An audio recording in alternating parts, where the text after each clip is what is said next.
नमस्कार. मी प्राध्यापक दगडूशेख परत एकदा आपलं या ऑनलाईन टॅली लेक्चरमध्ये स्वागत करतो. आजचा आपला विषय आहे concepts or points to know before starting accounting, auditing and taxation work. प्रत्येक व्यवसायामध्ये काही अकाउंटिंगच्या फंडामेंटल कन्सेप्ट्स असतात. ते जर आपल्याला माहिती असतील तर अकाउंटिंग करणं किंवा एखाद्या व्यवसायाचा हिशोब करणं आणखीन सोप्या पद्धतीनं सर्वांना करता येईल. पहिली आणि महत्त्वाची कन्सेप्ट आहे एक्सपेन्सेस ऑर एक्सपेंडिचर. जगात असा कुठलाही व्यक्ती किंवा व्यवसाय नसेल ज्या व्यवसायामध्ये कोणताही खर्च नाही आहे. प्रत्येक व्यक्तीला, प्रत्येक फॅमिलीमध्ये किंवा व्यवसायामध्ये खर्च हा कंपल्सरी आहे. मग खर्च म्हणजे काय? Expenses means goods and services received in exchange of money. पैसे देऊन जे काही वस्तू किंवा सेवा खरेदी करण्यात येतात त्याला एक्सपेन्सेस असं म्हणण्यात येतं. पैसे देऊन ज्या वस्तूंची खरेदी करण्यात येते त्याला एक्सपेन्सेस असं म्हणण्यात येतं. मग त्यामध्ये तुम्ही किराणा खरेदी केलेला असेल, गुड्स खरेदी केलेले असतील, सर्व्हिसेस घेतल्या असतील, लाईट बिल भरलं असेल, टेलिफोन बिल असेल, हे सगळेच आपले एक्सपेन्सेस आहेत. कारण की त्याच्यासाठी आपण पेमेंट केलेलं आहे, पैसा दिलेला आहे. तर अशा सर्व जे काही वस्तू किंवा सेवा आपण घेतलेल्या आहेत पैसे देऊन, जे काही मिळालेले आहेत आपल्याला, ते सगळे काय आहेत? एक्सपेन्सेस आहेत. मग एक्सपेन्सेसचं दोन प्रकारामध्ये डिवायडेशन करण्यात येतं. पहिला प्रकार आहे कॅपिटल एक्सपेंडिचर आणि दुसरा प्रकार आहे रिव्हेन्यू एक्सपेंडिचर. कॅपिटल एक्सपेंडिचर म्हणजे काय? कॅपिटल एक्सपेंडिचर म्हणजे मोठ्या लेवलचा एक खर्च आपण करतो. खर्च एकदाच होतो पण त्याचं बेनिफिट आपल्याला लॉंग टाईम मिळतं. फॉर एक्झाम्पल आपण बिल्डिंगचं बांधकाम केलेलं आहे किंवा प्रोडक्शनसाठी मशिनरी खरेदी केलेली आहे किंवा ऑफिससाठी कम्प्युटर फर्निचर खरेदी केलेलं आहे. हे सर्व खर्चांना आपण कॅपिटल एक्सपेंडिचर असं म्हणतो. याचं कारण आहे हा सगळा खर्च एकदाच होतो पण याचं बेनिफिट आपल्याला लॉंग टाईम मिळतं. एकदा मशिनरी खरेदी केली तर लॉंग टाईम मशिनरी वापरात येते. कम्प्युटर किंवा फर्निचर खरेदी करण्यात आलेलं असेल तर जास्त काळ आपण कम्प्युटर किंवा फर्निचरचा त्या ठिकाणी वापर करू शकतो. म्हणून अशा खर्चांना भांडवली खर्च असं म्हणलं जातं की मोठ्या लेवलचा खर्च. त्यांना आपण ॲसेट परचेस असं देखील म्हणतो. कारण की सहसा ॲसेट जे खरेदी केलेले आहेत त्यालाच कॅपिटल एक्सपेंडिचर असं म्हणलं जातं. खर्च एकदाच होतो पण त्याचा फायदा लॉंग टाईम मिळतो. म्हणून ह्याला भांडवली खर्च किंवा कॅपिटल एक्सपेंडिचर असं म्हणण्यात येतं. आणि या खर्चाचं प्रमाण खूप कमी आहे. वर्षातून एकदा किंवा 6 महिन्यातून एकदा असा खर्च होतो.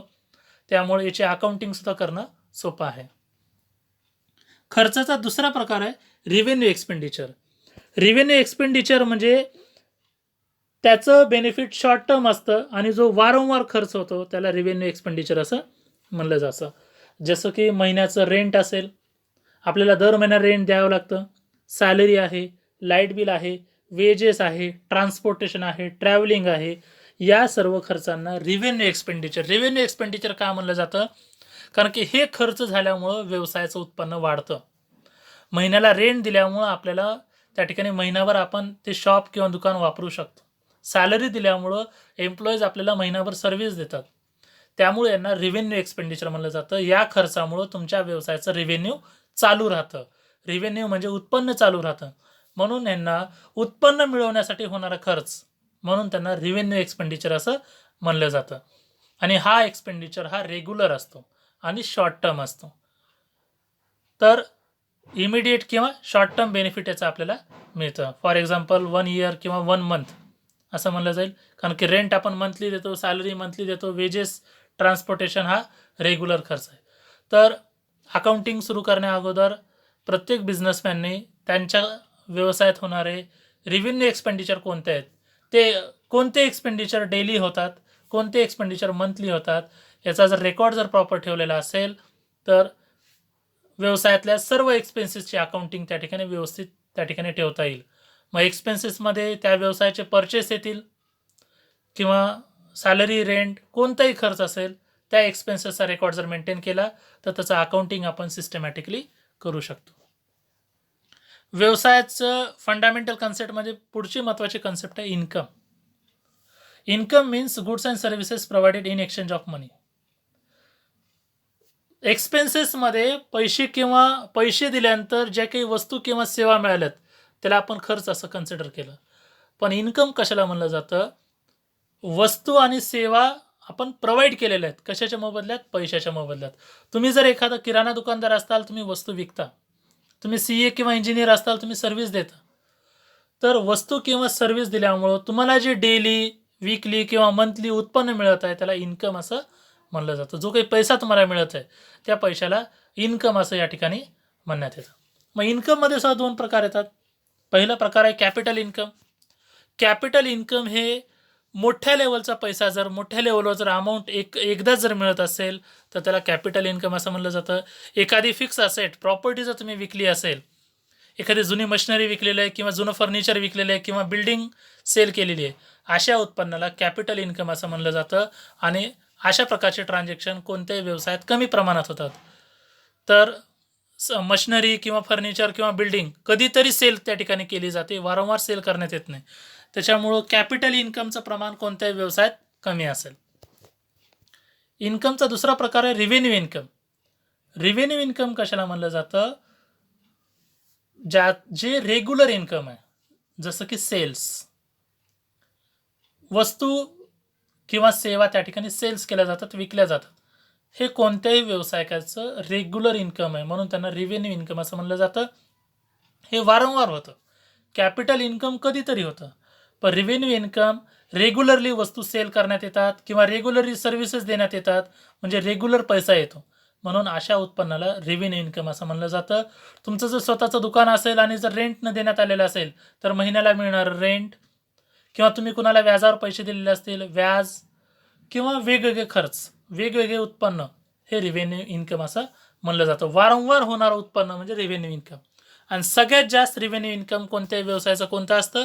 सेल्स, गुड्स किंवा सर्व्हिसेस दिल्यानंतर जो पैसा मिळतो, ते सहसा रिव्हेन्यू इन्कम असं रिव्हेन्यू इन्कम का म्हणलं जातं? त्याच्यामुळे तुमच्या व्यवसायाला पैसा मिळतोय, उत्पन्न मिळतोय, म्हणून त्याला रिव्हेन्यू इन्कम असं म्हणलं जातं. तर व्यवसायातला खर्च, व्यवसायातलं परचेस हे रिव्हेन्यू एक्सपेन्सेस आहे, तर व्यवसायातलं सेल्स हे रिव्हेन्यू इन्कम आहे. तर ह्या 2 महत्त्वाच्या कन्सेप्ट आहेत कोणत्याही व्यवसायामध्ये. आपल्याला प्रत्येक व्यवसायात हे शोधणं गरजेचं आहे की मंथली रिव्हेन्यू एक्सपेन्सेस कोणकोणत्या मार्गातून होतात, किती होतात, नंबर ऑफ ट्रान्झॅक्शन किती आहेत ते रेकॉर्ड करणं, आणि मंथली रिव्हेन्यू इन्कम किती होतं, किती ट्रान्झॅक्शन होतात, आणि त्याचा रेकॉर्ड प्रॉपरली मेंटेन केलेला आहे का नाही, हे आपल्याला या ठिकाणी समजणं महत्त्वाचं आहे. पुढचा महत्त्वाचा पॉईंट आहे liabilities. Liability means responsibility to pay. देणं आपली जबाबदारी आहे. प्रत्येक व्यवसायाला काही ना काही लायबिलिटी असते. Total amount payable by the business to others is known as liabilities. It is a डेप्ट of amount due from the business to others for the benefit received by the business units. आपण मोठ्या लेवलवर त्या ठिकाणी प्रत्येक व्यक्तीला किंवा व्यावसायिकाला liability असते. म्हणजे लायबिलिटी म्हणजे व्यवसायाचं देणं. व्यवसायानं कुणाकडून तर वेगवेगळ्या माध्यमातून पैसा घेतलेला आहे आणि त्याला पेएबल आहे, देणं बाकी आहे, त्याला आपण लायबिलिटी असं म्हणतो. लायबिलिटी 2 प्रकारच्या असतात. पहिली लायबिलिटी आहे फिक्स लायबिलिटी किंवा लॉंग टर्म लायबिलिटी. लॉंग टर्मसाठी जे काही पैसे किंवा कर्ज लोकांकडून घेण्यात येतं किंवा लेंडर्सकडून घेण्यात येतं, त्यांना त्या ठिकाणी फिक्स लायबिलिटी असं म्हणलं जातं. आणि ज्यांच्याकडून तात्पुरत्या स्वरूपात कर्ज घेण्यात येतं त्यांना करंट लायबिलिटी असं म्हणण्यात येतं. Bank loan, loan from finance institution, debentures यांना फिक्स लायबिलिटी असं म्हणलं जातं. व्यापारी किंवा इंडिव्हिज्युअल पर्सन्स गरजेनुसार बँकेकडून कर्ज घेतात आणि हे कर्ज ही लॉंग टर्म लायबिलिटी आहे. याला लॉंग टर्म लायबिलिटी काय म्हणलं जातं? याचं पेमेंट करण्यासाठी जास्त कालावधी प्रत्येक व्यावसायिकाला त्या ठिकाणी मिळालेला असतो.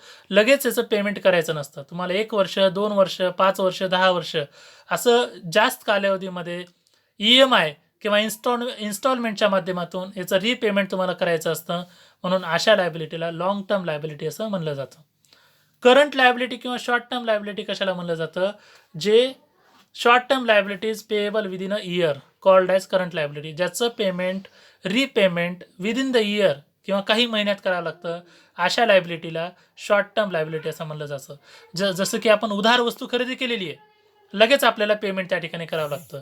कुणाचं आउटस्टँडिंग पेमेंट आहे तर ते सुद्धा आपल्याला त्या ठिकाणी लगेच करणं महत्त्वाचं आहे. आउटस्टँडिंग किंवा unpaid expenses, salary payable, rent payable outstanding rent हे सगळे करंट लायबिलिटी आहेत, कारण याचं रीपेमेंट तुम्हाला कमीत कमी वेळेमध्ये त्या ठिकाणी करणं गरजेचं आहे. म्हणून अशा लायबिलिटीला शॉर्ट टर्म लायबिलिटी किंवा करंट लायबिलिटी. मग यामध्ये सगळे क्रेडिटर्स आले, सर्व प्रकारचे पेएबल्स, आउटस्टँडिंग खर्च हे करंट लायबिलिटी किंवा शॉर्ट टर्म लायबिलिटीमध्ये त्या ठिकाणी येतात. त्यानंतर पुढचा जो महत्त्वाचा कन्सेप्ट आहे तो म्हणजे ॲसेट्स. ॲसेट्स कशाला म्हणलं जातं? Assets means anything which have sale value or continuous use in the future. The ownership of asset must be with business unit. Following are the types of asset. Asset म्हणजे अशी वस्तू ज्याची काहीतरी sale value आहे, त्याचा काहीतरी continuous use आहे, अशा कोणत्याही वस्तूला आपण ॲसेट असं म्हणतो.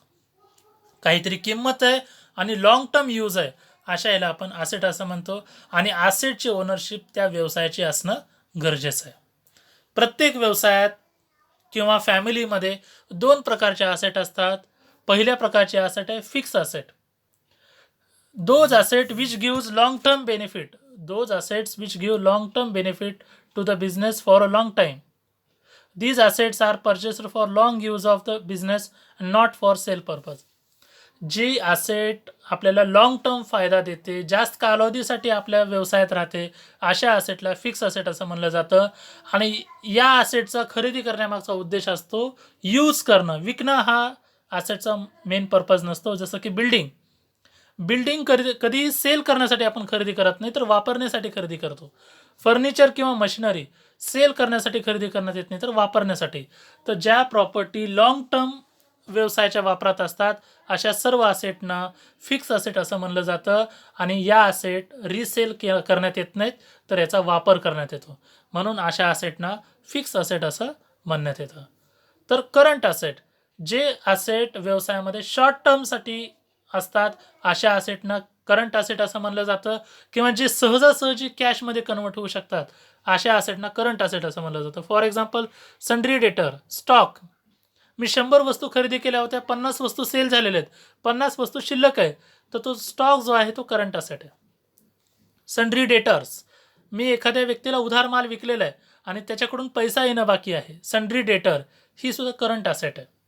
Receivables, commission receivable, rent receivable म्हणजे येणं बाकी आहे, ही सुद्धा व्यवसायाची करंट ॲसेट असते. प्रीपेड एक्सपेन्सेस, प्रीपेड म्हणजे ॲडव्हान्समध्ये दिलेलं आहे, प्रीपेड रेंट, प्रीपेड इंटरेस्ट, हे आपल्या व्यवसायाची करंट ॲसेट असलेली आपल्याला इथे या ठिकाणी दिसून येईल. तर हा मेन फरक आहे फिक्स ॲसेट आणि करंट ॲसेटमध्ये. प्रत्येक व्यवसायात फिक्स ॲसेटसुद्धा असतात आणि करंट ॲसेटसुद्धा असलेले आपल्याला दिसून येतील. फक्त फरक एवढा लक्षात ठेवायचा आहे की फिक्स ॲसेट म्हणजे लॉंग टर्म यूज असतो आणि ते सेल करण्यासाठी खरेदी करण्यात येत नाहीत. तर करंट ॲसेट्स हे शॉर्ट टर्मसाठी व्यवसायात असतात आणि त्याचं पेमेंटसुद्धा शॉर्ट टर्ममध्ये आपल्याला मिळत असतं आणि सहजासहजी त्या ॲसेट आपण कॅशमध्ये कन्वर्ट करू शकतो, म्हणून याला करंट ॲसेट असं म्हणलं जातं. तर प्रत्येक व्यवसायासाठी महत्त्वाच्या असलेल्या 4 महत्त्वाच्या कन्सेप्ट आपण इथं पाहिलेल्या आहेत.